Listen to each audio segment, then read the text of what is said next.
Well, hello, here is part 2.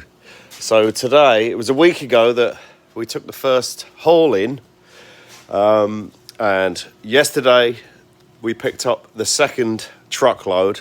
This time was a 26-foot truck, and it was a nightmare to drive. We also got a blown out front tyre on the way up there in my car. We rented the truck up there, and we had storms all day. It was real horrendous. But anyway, we made it back with a massive load again, just to carry on piling stuff up. I know, again, that you're going to hate seeing the keyboard stacked up like this, but at the moment, with the lack of space, there really is absolutely no choice.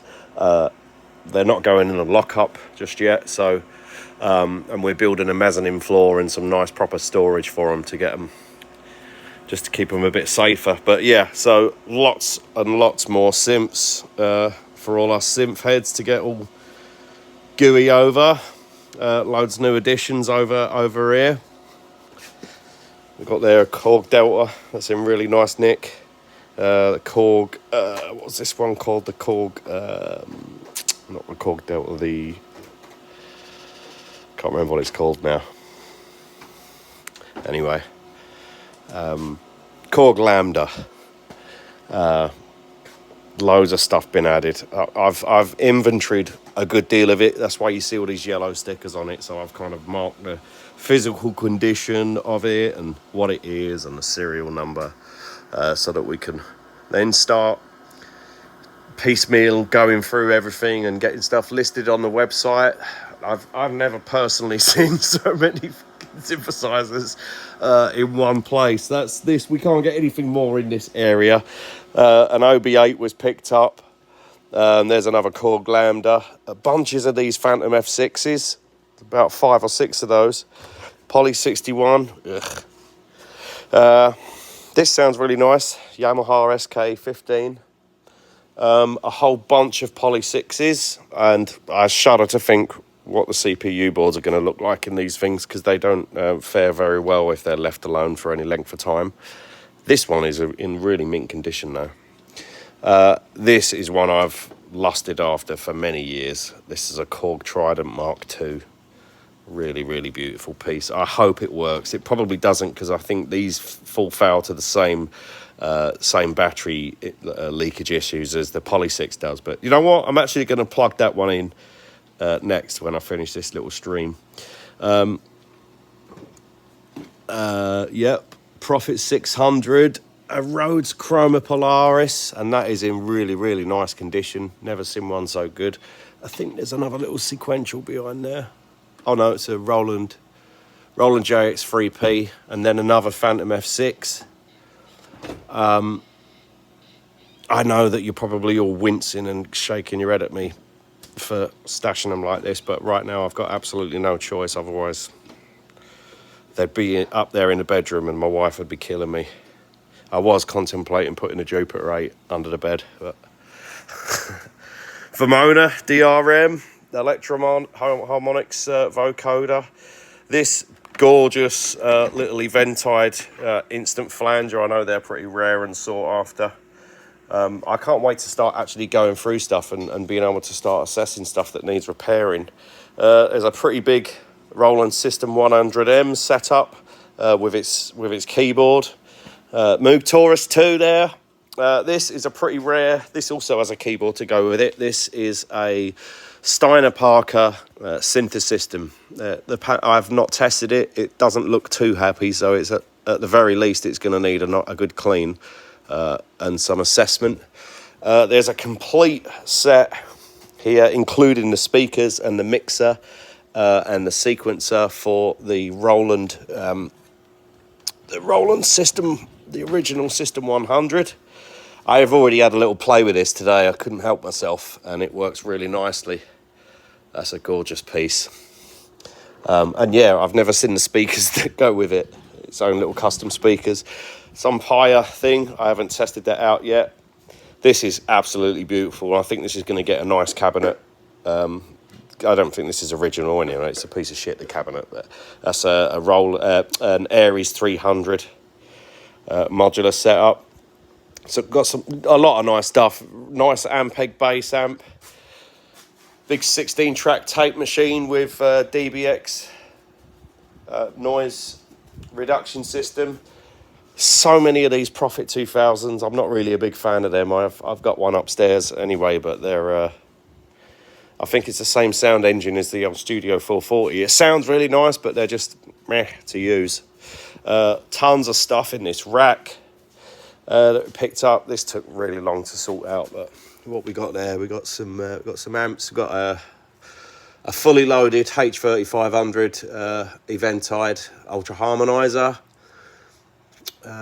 Not sure there's the Lexicon PCM 41 digital delay. This Ibanez AD220. I think this also went under some other manufacturer's name as well. This unit, I can't remember, but or it might have been manufactured by Lexicon. But I think that's a nice sought after unit as well. We've got a PCM 42, another digital delay, some ADAT stuff, ultra rare Behringer. There's a few pieces in there. What else is up there? Yeah, white instruments, parametric EQ. This thing looks nice. I'm not sure about the rarity of it. That wasn't the transformer one. There was one with big transformers on it, but yeah, there's actually a lot more rack stuff still to pick up. These Moog, whatever, 3-band parametric EQs. They look pretty tasty. Got some other stuff in this rack, I think. Focusrite, voice box, freebase, loads of TC electronic stuff. Another Vermona, dual analog filter, Jomox, Airbase 99, and this tasty looking DBX 165A over easy compressor limiter. Couple of Roland bits in there and a Korg AD wave station.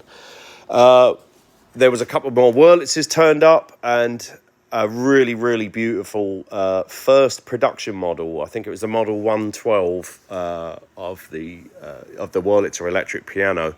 It's really, really beautiful thing, and it's in really good condition as well. I believe they started making those in 1955. So no less than 6 Polymogs.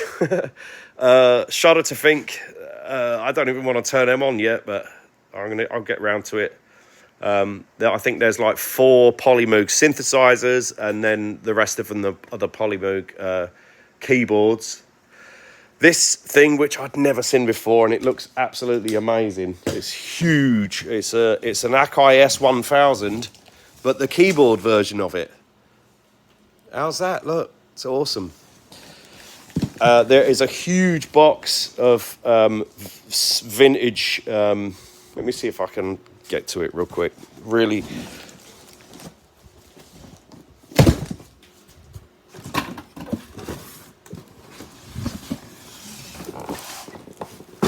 I think maybe I put them away already. Oh no. Yeah, there's quite a few. Now these are going to need repair, but it seems that everything is in there for them. But there's a lot of vintage guitar pedals, electro-harmonic stuff, and Musitronics, Mutron Phaser 2.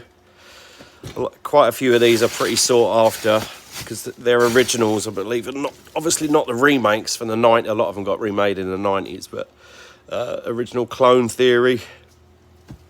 There's just bunches and bunches of stuff. This again, luckily with all these yellow stickers, I did most of the inventory as stuff came off the truck today. But all of these multiple things in boxes is gonna take me a while to get through.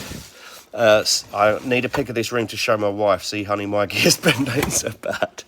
Yeah, but I do this for a living, so I've got an excuse. JL Cooper control station. That was a MIDI controller, I think. What have we got in this pedal box here? It's such a mess, isn't it? I'm sorry. It's so rude of me. Boss FA1 FET amplifier. I wonder if John Mahoney's watching, because he's probably going to know most of these pedals. He's supposed to be coming up here helping me anyway. Mutron 3. Power supplies for him. I'm probably boring you with all this pedal stuff. See, everything's here, but it needs going through and repairing. Deluxe Memory Man, another electro harmonics joint. Small stone. Pedals shouldn't be too hard to fix, he says. Yep, so yeah, that about wraps it up. There's loads of string machines. A Hammond synthesizer down there, which I'd never even seen before. Quite a few of these Korg poly ensembles, and they look really nice. But yeah, string machines galore. About 5 or 6 ARP Omnis. We've got Mark 1s and Mark 2s over there.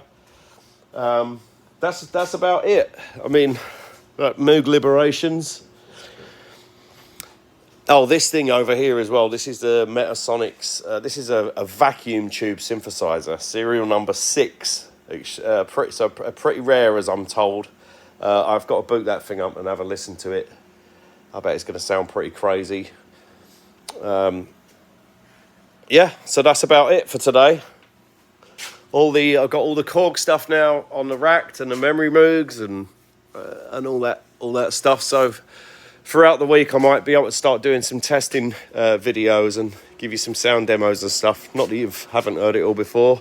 I did get into the Quadra, and unfortunately, that had a pair of Duracell AAs in it that expired in 1999, and they pissed themselves all over the keyboard PCB. So although it's only a single-sided PCB from what I could see, so it's probably not going to be too hard to redraw it and just spin one up rather than fix the mess that one was in.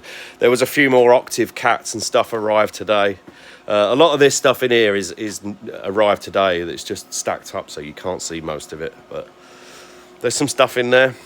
Anyway, thanks for putting up with all my photos that I've been posting on Instagram all day incessantly like a fool, and speak to you in the week. Oh, if anyone's here wondering about their chord bots, those boards should be coming back hopefully by the end of this week, so we can start getting them built and shipped out.